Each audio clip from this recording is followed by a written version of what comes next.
Iran और Israel के दरमियान कशीदगी एक नए खतरनाक मोड़ पर पहुंच चुकी है। इसराइल का मकसद ईरान के एटमी हथियारों को तबाह करना नहीं बल्कि ईरान में रिजीम चेंज करना मालूम होता है क्योंकि इसराइल अपने खिलाफ खड़ी होने वाली किसी कुव्वत को बर्दाश्त करने को तैयार नहीं है। दरहकीकत इसराइल का मकसद खित्ते में अपनी बालादस्ती को यकीनी बनाना है। उसको हर उस मुल्क से खतरा महसूस होता है जो उसकी बालादस्ती को चैलेंज करने की सलाहियत रखता हो, चाहे वो हिजबुल्लाह के हसन नसरुल्लाह हो, हमास के इस्माइल हानिया या शाम, इराक और लबनान जैसे ममालिक की आज़ाद क़यादत, सद्दाम हुसैन की हुकूमत का तख्ता उलटना, बशार अल असद को कमज़ोर करना और उर्दन में अपने हमायतियों को इक़्तिदार में लाना इसराइल की उन्हीं कोशिशों का तसलसल है। इसराइल किसी सूरत ये नहीं चाहता कि खित्ते में और कोई कुव्वत उसके मुकाबले में खड़ी हो और वो कुव्वत ईरान है। यही वजह है कि अमेरिका और इसराइल ईरान को अपने मातहत करने के लिए ऐसी हुकूमत लाना चाहते हैं जो उनकी कठपुतली बन जाए, यानी वो ईरान में रिजीम चेंज करना चाहते हैं और इसके लिए वो रास्ता भी बना रहे हैं। और इसराइल की हिकमत अमली मरहलावार आगे बढ़ रही है।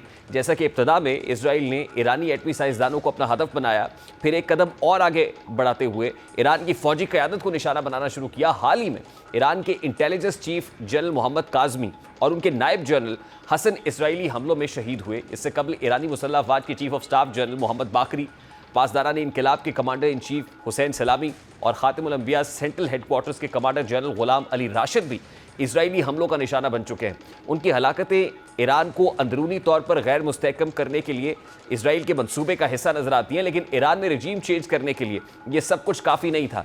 यही वजह है कि अब अमरीका और इसराइल ईरानी अवाम को ये तासुर दे रहे हैं कि उनके खैर खा हैं और दर हकीकत ईरान की हुकूमत ईरानी अवाम को इस जंग में धकेलना चाहती है। और ये तासुर इसलिए उभारा जा रहा है ताकि ईरान की अवाम को अपनी ही हुकूमत के खिलाफ उकसाया जा सके और वो बगावत करके अपनी हुकूमत का तख्ता उलट दें और यूं अमेरिका और इसराइल की ईरान में कठपुतली हुकूमत लाने की ख्वाहिश पूरी हो जाए।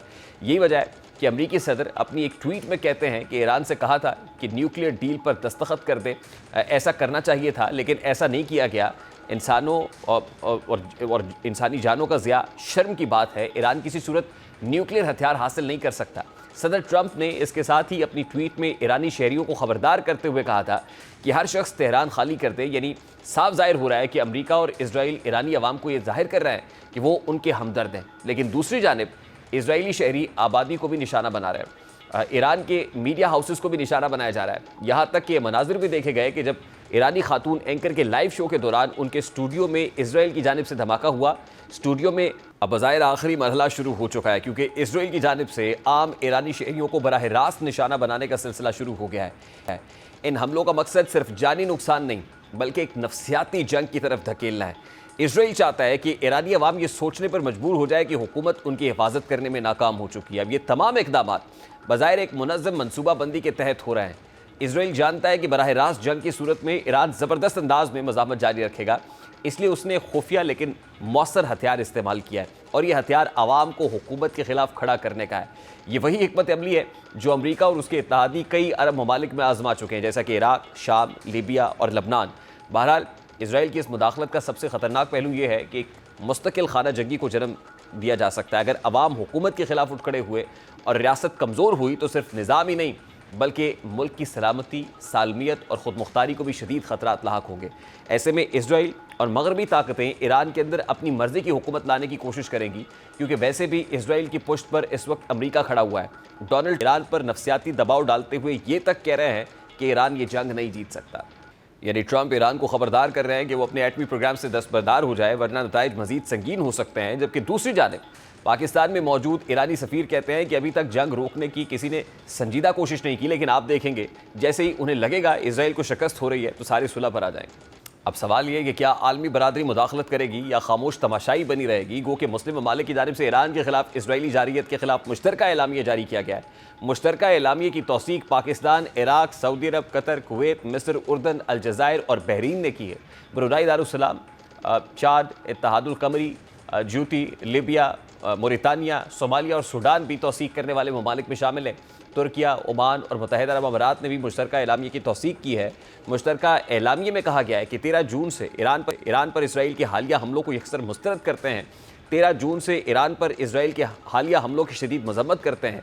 मुश्तरका एलामिया में कहा गया है कि हर उस इक़दाम की मुखालिफत करते हैं जो बैनुल-अक़वामी कवानीन और अक़वाम मुत्तहिदा के चार्टर के मकासद और उसूलों की खिलाफ वर्जी हो। एलामिया के मुताबिक इसराइल की ईरान के खिलाफ जारहियत मशरिक़ वस्ती में बढ़ती हुई कशीदगी के दौरान हो रही है। कशीदगी को कम करने, मुकम्मल जंग बंदी और अमन की बहाली के लिए फौरी इक़दाम का मुतालबा करते हैं। इस खतरनाक बिगाड़ पर गहरी तशवीश का इजहार करते हैं जो पूरे खित्ते के अमन और इस्तेहकाम के लिए संगीन नताइज का हामिल हो सकता है। एलामी में कहा गया है कि मशरिक़ वस्ती को जौहरी और दीगर मौलिक हथियारों से पाक इलाका बनाने की फौरी ज़रूरत को उजागर करने में जो खित्ते की तमाम रियासतों पर बिला इम्तियाज़ लागू होगा। एलामी में कहा गया है कि मुत्तल्लिका बैनुल-अक़वामी करारदादों के मुताबिक मशरिक़ वस्ती के तमाम ममालिक की NPT में शमूलियत पर जोर देते हैं। इसके साथ साथ बैनुल-अक़वामी जौहरी तवानाई एजेंसी की निगरानी में मौजूद जौहरी तनसीबात को निशाना बनाने से गुरेज करने की अहमियत को उजागर करते हैं। इसी तरह के इक़दाम बैनुल-अक़वामी कवानीन, बैनुल-अक़वामी इंसान और 1949 के जिनेवा कन्वेंशन की खिलाफ वर्जी ईरानी जौहरी प्रोग्राम के हवाले से पायदार मुआहदे तक पहुँचने के लिए मुज़ाकरात के रास्ते पर फौरी वापसी को लाजमी करार देते हैं। अब मुस्लिम ममालिक की जानिब से मुश्तरका एलामिया जारी होना यकीनी तौर पर अखलाकी तौर पर ईरान का हौसला बढ़ाएगा, लेकिन सवाल ये है कि क्या आलमी बरादरी अमली तौर पर भी मुदाखलत करेगी? क्या अक़वाम मुत्तहिदा और बड़ी ताकतें इस जंग को रोक पाएंगी?